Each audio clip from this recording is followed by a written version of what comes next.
Hello, lecture number 2,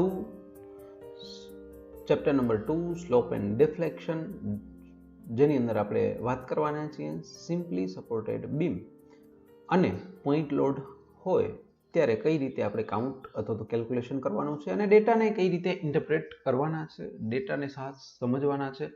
ઘણી વખત યુનિટની અંદર પણ તમારે ભૂલ થવાની શક્યતાઓ રહેલી છે.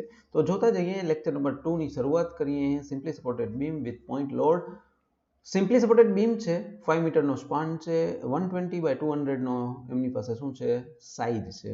તો સૌથી પહેલા જે પહેલું ડાયમેન્શન આપ્યું છે એ બી અને બીજું ડાયમેન્શન આપ્યું છે એ ડી થશે. So B is equal to 120 mm આપણે સૌથી પહેલા તો લખી નાખવાનું, D is equal to 200 mm લખી દીધું. હવે what is the central point load?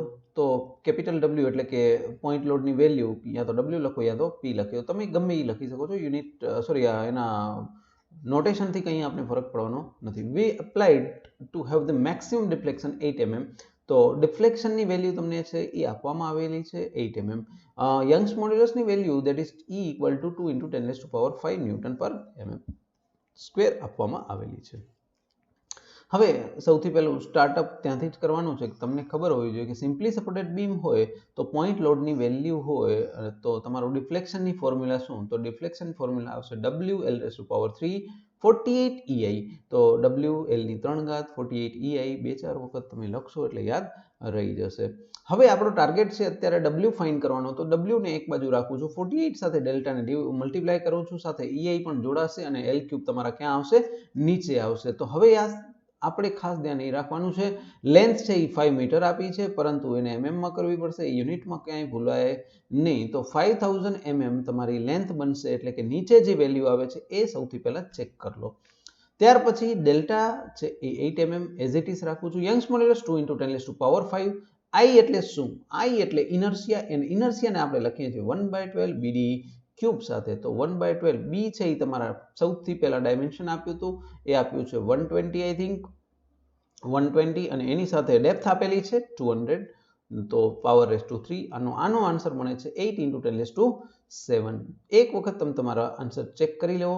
mm⁻⁴ આવશે, જે અહીંયા મેં લખેલી છે. mm ની પાવર 4 તમારે નહીં દેખાતી હોય પણ તમારે લખવાની રહેશે, કારણ કે ઇનર્શિયાનો જે યુનિટ છે એ mm⁻⁴ બનશે. હવે વેલ્યુ પુટ કરીએ છીએ તો જે આન્સર બને છે એ બને છે 49.152 10⁻³ દેટ ઇઝ ઇન ન્યૂટન.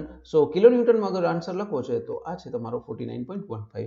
હવે ક્વેશ્ચન નંબર 2 એની અંદર પૂછ્યો છે, એટલે તમને માર્ક્સ આના મળે છે 3 માર્ક્સ.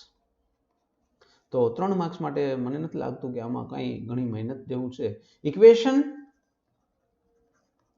પ્લસ યુનિટ આ બેને અગર સમજી જાઓ તો 3 માર્ક્સ માટે તમને કોઈ રોકી શકે એમ નથી. સેમ ટુ સેમ ક્વેશ્ચન સમર 20 ની અંદર પણ પૂછાયેલો છે, જે મેં એઝ અ ટેસ્ટ તરીકે તમને આપેલો છે.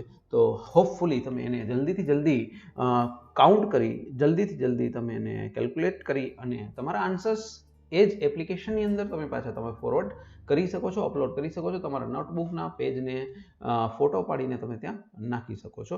હું વેરીફાઈ કરી અને તમને પાછા જ્યાં પણ કંઈ ખોટું હશે તો જણાવીશ, અને જો સાચું હશે તો વેલ.